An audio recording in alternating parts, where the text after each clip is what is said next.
Assalamualaikum warahmatullahi wabarakatuh. Perkenalkan, nama saya Muhammad Aldi Saputra, NIM 1800018021, kelas A. Pada kesempatan kali ini, saya akan mempresentasikan untuk materi terkait uji kompetensi pertama pada mata kuliah Analisis dan Perancangan Perangkat Lunak kelas A. Pada kesempatan kali ini, saya akan menjelaskan terkait progres kerja selama 4 pertemuan ya, dari pertemuan 1, tugas pertemuan 1 sampai dengan pertemuan 4 gitu. Nah, untuk tugas pertemuan pertama, pada pertemuan pertama itu adalah progres yang pertama itu adalah kami melakukan pendaftaran di WA Group APPL 2020 sebagai syarat untuk masuk ke dalam mata kuliah yang diampu. Pada tugas ini kami disuruh untuk melakukan pendaftaran WA Group APPL 2021 dengan melakukan screenshot bukti telah bergabung menggunakan bantuan smartphone teman sekelas gitu. Jadi nanti di screenshot nanti diperlihatkan bahwa kita telah tergabung. Nah, pada gambar ini saya telah tergabung di grup APPL 2021 ya, Muhammad Aldi Saputra. Nah, kemudian untuk tugas selanjutnya itu adalah pendaftaran di gitlab.com, di mana nanti GitLab ini bakal menjadi media pada akhirnya nanti kita untuk meletakkan project kita nantinya. Nah, adapun untuk pendaftaran GitLab ini caranya gampang. Kita tinggal masuk ke websitenya www.gitlab.com. Kemudian kita klik menu register kalau belum yang punya akun. Kemudian isi semua data registrasi, setelah itu berhasil dan kita telah terdaftar. Nah, contoh ini adalah contoh bahwa saya telah mendaftar di GitLab dan telah berhasil seperti itu. Kemudian untuk tugas selanjutnya itu adalah tugas 2A, di mana pada tugas ini kita melakukan pendaftaran judul aplikasi project studi kasus yang akan kita angkat nantinya sebagai project individu kita untuk mata kuliah APPL. Nah, di sini mahasiswa yang pertama melakukan login dengan menggunakan webmail terlebih dahulu. Setelah itu, mahasiswa mengisi form pendaftaran aplikasi yang ingin diajukan. Dan yang ketiga, mahasiswa harus menunggu ACC dari dosen pengampu. Nah, dalam rekapan data pendaftaran aplikasi itu, dosen pengampu sudah memberikan warna-warna tersendiri ya. Jadi kalau hijau berarti dia lanjutkan, kalau merah berarti itu artinya judul yang diajukan itu harus diganti karena sudah diambil oleh orang lain, atau bisa juga berwarna kuning yang artinya revisi.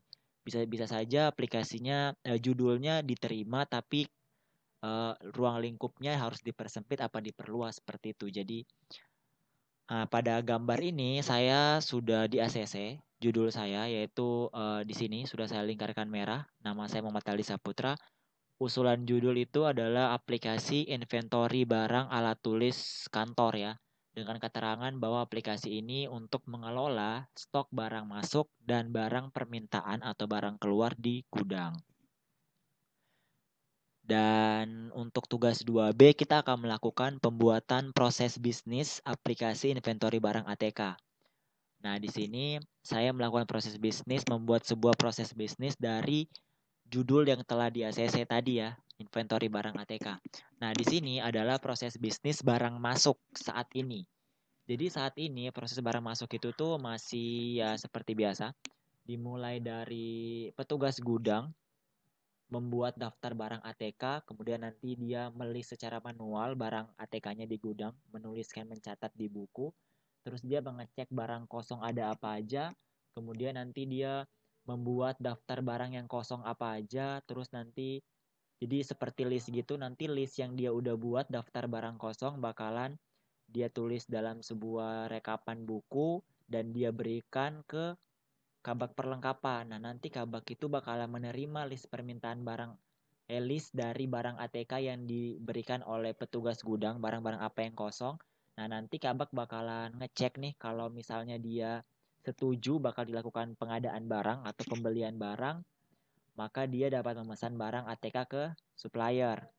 Akan tetapi kalau kabak tidak menyetujui berarti artinya kabak tidak memberikan izin, berarti proses pengadaan barang dihentikan.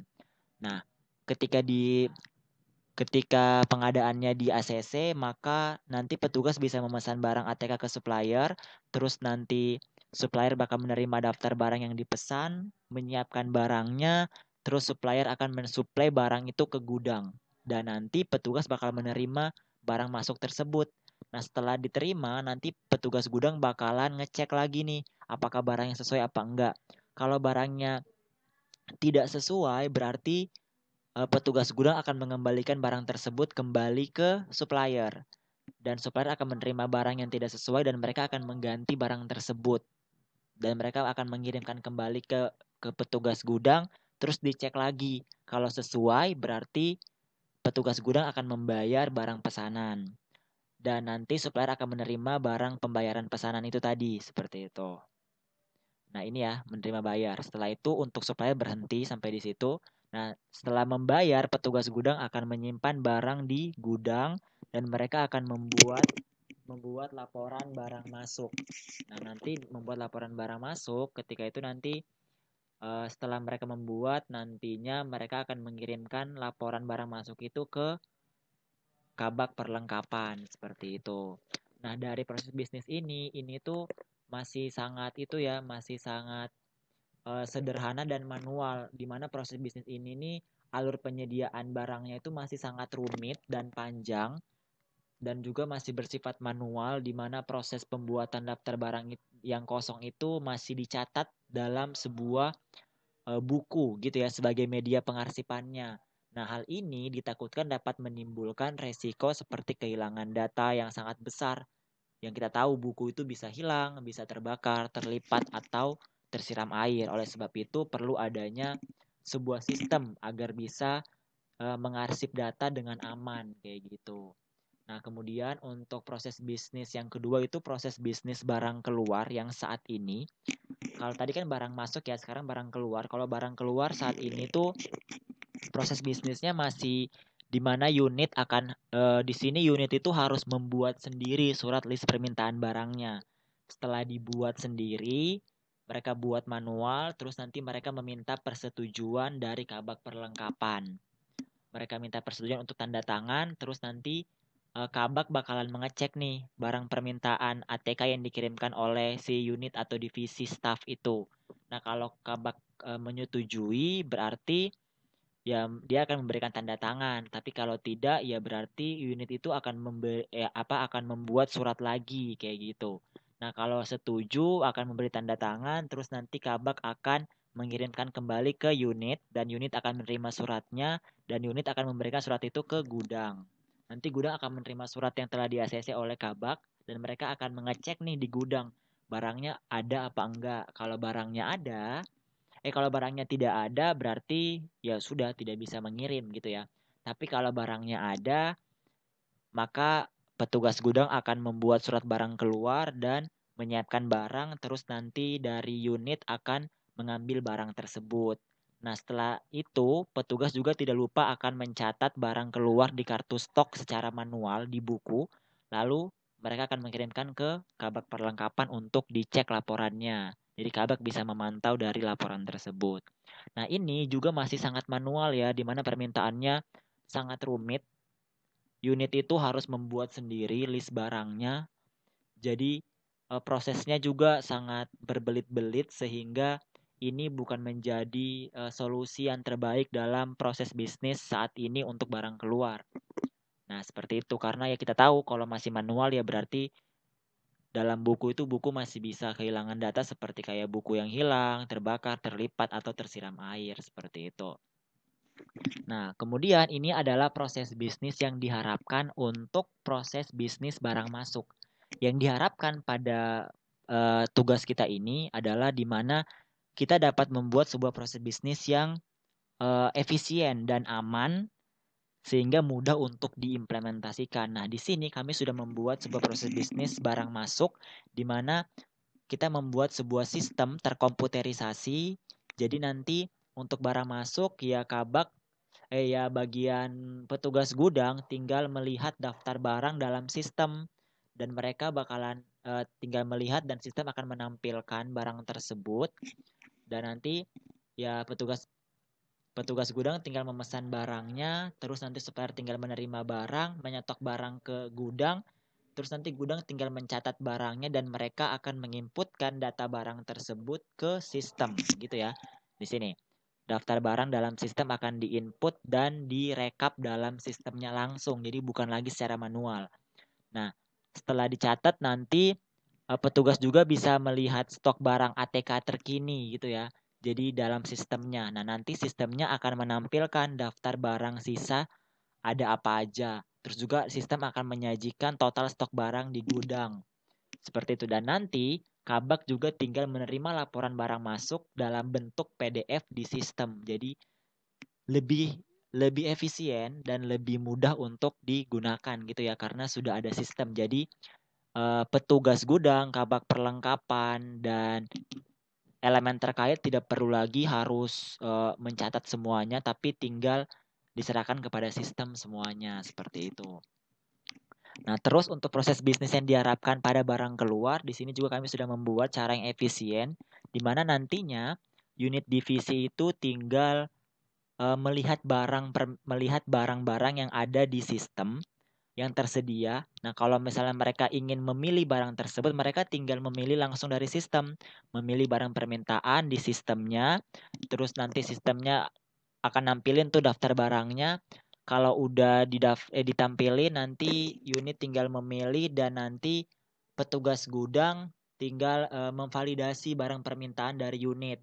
Nanti kalau misalnya data permintaan sistem yang unit berikan valid dan benar, maka petugas gudang akan mengkonfirmasi permintaan barang ATK-nya. Tapi kalau tidak berarti sistem akan menampilkan notifikasi permintaan ditolak gitu ya. Kalau diterima ya berarti dikonfirmasi dan nanti setelah dikonfirmasi oleh petugas gudang di sistemnya, unit bakalan bisa langsung mencetak bukti permintaannya kayak gitu ya. Mencetak bukti permintaan dan mereka bakal mengambil barang di gudang. Jadi mereka tidak perlu lagi susah-susah cari tanda tangan, buat surat sendiri seperti itu ya. Nah, nanti sistem juga bakal menampilkan riwayat permintaan barang keluar ke user. Jadi nanti mereka bisa mengecek secara real time permintaan-permintaan apa saja yang sudah mereka lakukan. Nah, nanti Kabak tinggal menerima secara otomatis laporan permintaan barang keluar saat itu, seperti itu. Nah, jadi dengan adanya sistem ini membantu elemen-elemen di sekitar untuk bisa melakukan permintaan barang keluar secara efisien dengan adanya sistem tersebut. Seperti itu. Nah, kemudian masuk ke tugas yang ketiga A itu adalah pembuatan dokumen SRS kebutuhan fungsional dan non-fungsional aplikasi inventory barang ATK. Pada tugas 3A ini kita akan mendeskripsikan kebutuhan-kebutuhan fungsional apa saja yang ada dalam aplikasi. Nah, dalam aplikasi inventory barang ATK ini kebutuhan fungsionalnya itu terbagi ya. Jadi yang pertama dari user memiliki fitur fungsional seperti ada form login untuk login pastinya untuk masuk ke sistem. Terus ada menu tampil barang. Jadi setelah mereka login mereka bisa melihat informasi gitu ya, barang-barang apa yang tersedia dan bisa diminta. Terus ada lagi fitur fungsional untuk pencarian tampil barang. Jadi nanti pencarian ini tuh kalau misalnya user kesusahan mencari barang nanti mereka bisa menggunakan fitur pencarian untuk mencari barangnya agar mempermudah. Kemudian ada fitur keranjang permintaan barang. Ini adalah fitur keranjang permintaan. Jadi kalau misalnya user ingin meminta barang nanti bakalan dikelola di keranjang permintaan. Jadi nanti bisa edit berapa jumlah barang yang ingin diminta, bisa nambah permintaan barang lebih dari satu. Nah, itu semua akan dilakukan di keranjang permintaan. Nah, terus fungsional yang kelima itu ada checkout permintaan di mana fitur ini tuh untuk melakukan konfirmasi permintaan. Nanti di situ ada ngisi data diri, nama, nomor telepon dan juga data unitnya apa. Terus juga setelah di check out, setelah dikonfirmasi nanti mereka bisa mencetak, ada fitur cetak nota permintaan otomatis dari sistem gitu ya, yang untuk barang-barang yang telah dikonfirmasi. Terus ada lagi fitur history permintaan di mana fitur ini tuh adalah fitur menu untuk user dapat melihat riwayat permintaan apa saja yang mereka telah lakukan. Terus ada lagi fitur logout untuk keluar dari sistem. Nah, itu untuk user ya. Kemudian ada lagi untuk admin, kebutuhan fungsionalnya. Yang pertama itu adalah form login. Ya sama seperti yang tadi untuk masuk ke sistem gitu ya, tapi sebagai admin. Terus ada fitur yang kedua itu adalah kebutuhan fungsional pengelolaan data barang, di mana nanti admin bisa mengelola data barang seperti menghapus, mengedit, menambah, seperti itu. Begitu juga dengan pengelolaan data satuan jenis barang sama, data supplier dan unit juga sama, bisa di CRUD-kan. Kemudian ada yang kelima itu pengelolaan data user, di mana di sini admin hanya bisa menambah dan menghapus data user. Kemudian pengelolaan barang masuk di sini adalah fitur untuk menambahkan stok barang kosong atau pengadaan barang gitu ya. Terus ada lagi fitur pengelolaan data invoice permintaan, di sini adalah fitur untuk melihat dan merubah status permintaan invoice barang dari user. Kemudian ini ada lagi fitur pencarian dan pagination data dan logout. Jadi fitur pencarian ini ya untuk memudahkan admin dalam mencari data-data master. Terus juga untuk pagination ini adalah pagination ini berfungsi sebagai pengaturan halaman agar tertata dengan rapi, dan logout ini adalah fungsi untuk keluar dari sistem. Kemudian ada lagi kebutuhan fungsional untuk kabak perlengkapan, di mana kabak perlengkapan bisa login ke sistem. Ada fitur login, fungsional login. Kemudian ada cetak laporan, di mana meliputi laporan barang masuk dan barang keluar. Jadi ada menu fungsionalnya cetak laporan. Terus ada juga fitur grafik permintaan, di mana nanti kabak bisa melihat grafik permintaan dari user secara keseluruhan. Terus ada fitur logout seperti itu, sama untuk keluar dari sistem. Selanjutnya kita masuk ke kebutuhan non fungsional, ada kebutuhan hardware. Di sini untuk developer itu menggunakan laptop Lenovo F330 141KB dengan Core i5 1.60 GHz, RAM-nya 4 GB dan penyimpanannya 1 TB. Untuk pengguna, nantinya sistem ini tuh bisa digunakan di laptop, PC, atau smartphone versi apapun. Kemudian untuk kebutuhan software dari developer sendiri membutuhkan Visual Studio Code sebagai text editor, SAM sebagai servernya, dan Chrome sebagai media untuk melihat hasil programnya gitu ya, hasil websitenya, hasil aplikasinya. Nah, terus untuk pengguna nanti bisa mengakses sistem ini yang dibangun itu bisa menggunakan browser apapun gitu ya. Mau Google Chrome dan sebagainya. Nah, untuk kebutuhan non fungsional juga ada dari aspek parameternya. Jadi, aplikasi inventory barang ini dia sudah availability ya, bersifat tersedia. Bisa dimatikan kapanpun sesuka hati, dan datanya tetap tersimpan seperti itu. Terus juga dia untuk aspek reliability-nya itu aplikasi kita ini, inventory barang ini bergantung akan dengan jaringan internet, karena kita tahu bahwa aplikasi inventory barang ini kita menggunakan web ya, jadi harus menggunakan internet.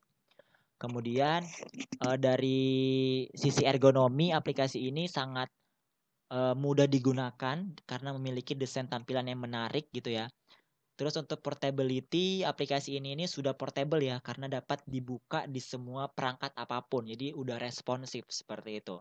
Dari segi memori, aplikasi ini butuh memori yang besar untuk penyimpanan, karena kita tahu bahwa data barang itu sangat banyak, permintaan juga sangat banyak. Jadi untuk memori itu harus membutuhkan memori yang besar gitu ya. Nah, untuk respon time, aplikasi ini memiliki respon time paling lama 10 detik per transaksi gitu ya.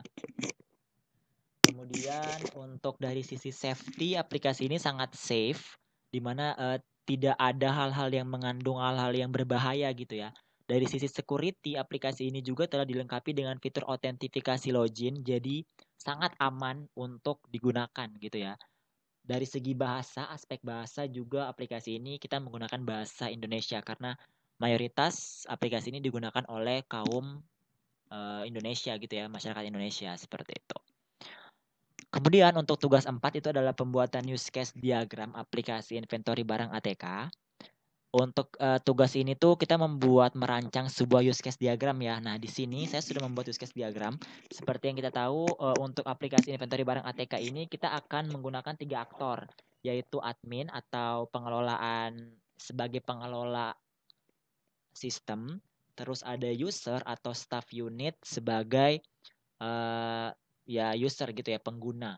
Terus ada kabak perlengkapan. Nah, untuk admin, dia memiliki hal-hal yang bisa dia lakukan dalam sistem itu, seperti ada mengedit profil, mengelola data barang ATK, kemudian ada memasukkan satuan barang, memasukkan jenis barang ini include ke data barang ya. Jadi data barang harus include sama satuan barang dan jenis barang. Jadi nanti admin bisa mengelola data barang seperti menghapus, mengedit, menambah gitu ya. Terus juga dia dapat mengelola data unit, mengelola data user, mengelola data supplier itu seperti menambah, menghapus, mengedit gitu ya. Nah, kemudian untuk untuk itu juga admin dia bisa melihat invoice permintaan. Dia bisa konfirmasi invoice permintaan. Kemudian juga dia bisa mengisi stok persediaan barang yang telah kosong dalam sistem. Itu adalah tugas admin. Tapi sebelum si admin melakukan tindakan-tindakan ini, dia harus login dulu ke sistem. Jadi login dulu baru bisa mengakses ini semua gitu ya. Gitu juga dengan user. Jadi dia harus login dulu, baru dia bisa mengakses, dia bisa melihat barang ATK yang tersedia, itu extend sama memasukkan barang di keranjang permintaan gitu ya. Terus nanti user juga bisa mengkonfirmasi permintaan barang yang telah dia lakukan dengan cara menginputkan data diri dan memilih unit divisi yang dia miliki gitu. Jadi include. Terus juga user bisa mengelola riwayat permintaan, bisa mencetak nota permintaan barang ATK, dan dia juga bisa mengedit profilnya sendiri. Nah, kemudian kabak juga seperti itu, dia harus login dulu ke sistem, terus dia bisa mengakses data-data. Hal-hal yang bisa dilakukan dalam sistem itu adalah dia bisa melihat laporan barang masuk dan barang keluar. Terus juga dia bisa mengedit profilnya gitu ya. Terus juga dia bisa melihat grafik permintaan barang yang dia lakukan. Bukan, dia bisa melihat grafik permintaan barang yang dilakukan oleh user selama ini. Jadi dia bisa melihat grafik secara keseluruhan gitu ya. Jadi nanti dia bisa lihat barang apa saja yang banyak diminta, barang apa saja yang sedikit diminta, kayak kayak gitu. Dia juga bisa melihat laporan barang masuk, barang keluar berdasarkan range tanggal dan waktu seperti itu. Jadi seperti itu aja untuk use case diagram yang dilakukan oleh aktor-aktornya. Oke, mungkin sekian dari saya. Lebih dan kurangnya saya mohon maaf. Saya tutup. Wassalamualaikum warahmatullahi wabarakatuh.